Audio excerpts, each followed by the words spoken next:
বিসমিল্লাহির রহমানির রহিম। উপজেলা পর্যায়ে ৪৭তম জাতীয় বিজ্ঞান এবং প্রযুক্তি সপ্তাহ উপলক্ষে আয়োজিত এই বিজ্ঞান মেলায় উপস্থিত সম্মানিত শিক্ষকবৃন্দ, উপস্থিত সম্মানিত অভিভাবকবৃন্দ, সাংবাদিকবৃন্দ এবং যাদের জন্য এই আয়োজন আমাদের স্কুল কলেজের শিক্ষার্থীবৃন্দ, সবাইকে সালাম এবং শুভেচ্ছা জানাচ্ছি।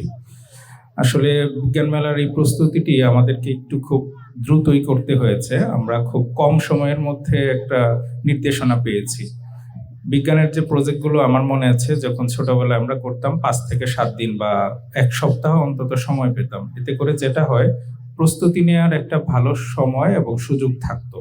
সেটা হয়তো এবার আমরা নির্দেশনাটি দ্রুত পেয়েছি এবং আমাদের ১১ তারিখের মধ্যে শেষ করার একটি কঠোরভাবে একটু নির্দেশনা আছে। এই কারণে আমাদের শিক্ষার্থীবৃন্দরা হয়তো একটু কম সময় পেয়েছে, কিন্তু এই কম সময়ের মধ্যে তারা সুন্দরভাবে প্রজেক্টগুলা করেছে।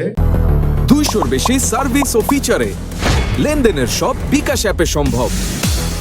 এর জন্য প্রথমে আমি তাদেরকে সাধুবাদ জানাই এবং তাদের উদ্দেশ্যে আমি একটি হাততালি সবার কাছ থেকে করছি। আসলে বিজ্ঞান চর্চার কোনো বিকল্প নেই। এটার একটা ছোট্ট একটা উদাহরণ দিই। এই সারা বিশ্বকে আমেরিকা কন্ট্রোল করে বলা হয়ে থাকে, অথচ সেই আমেরিকাকে ইসরায়েল নামক একটা দেশ চালায়। ১ কোটি জনসংখ্যার একটা ছোট্ট একটা দেশ, যার কথার বাইরে আমেরিকাও যেতে পারে না বা আমেরিকাও তাকে বাদ দিয়ে কোনো কিছু করে না।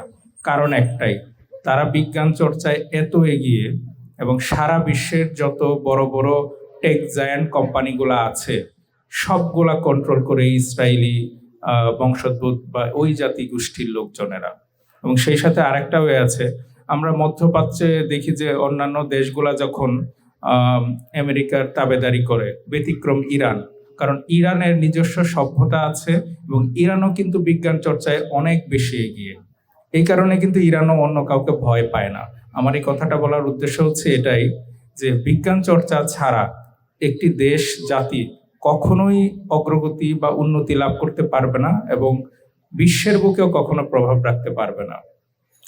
সেই জন্যই ছোটবেলা থেকেই যেন বিজ্ঞান চর্চাটাকে আরো শানিত করার জন্য এবং আমাদের যারা এখন কিশোর কিশোরী বা যারা এখন ছাত্র অবস্থায় আছে তাদেরকে বিজ্ঞান মনস্কতার দিকে এগিয়ে নিয়ে যাওয়ার জন্য কিন্তু এই প্রয়াস।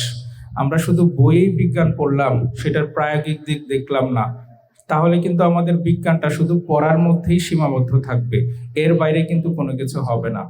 তো এই কারণেই আমাদের এই যে সায়েন্স প্রজেক্টগুলা নিয়ে এই মেলার আয়োজন। তো আমি আমাদের শিক্ষার্থী যারা সম্মানিত শিক্ষক মন্ডলী আছেন এবং অভিভাবকবৃন্দ অনুরোধ করব, আপনার সন্তানকে বিজ্ঞান চর্চার দিকে মনোযোগী করে, বিশেষ করে শিক্ষকবৃন্দকে বলবো যে পড়াশোনাটা শুধু বইয়ের গণ্ডির মধ্যে না রেখে সেটার প্রায়োগিক দিক কিভাবে হয়, কেন হয়, এই জিনিসটার প্রশ্নটা যেন তার মাঝে থাকে। এবং সবচেয়ে বেশি ধন্যবাদ জানাচ্ছি আমাদের শিক্ষার্থীদেরকে, যারা এই ক্ষুদ্র সময়ের মাঝে প্রজেক্টগুলো নিয়ে সুন্দরভাবে আমাদের আহ্বানে সাড়া দিয়ে এখানে সায়েন্স প্রজেক্টগুলো ডিসপ্লে করেছে।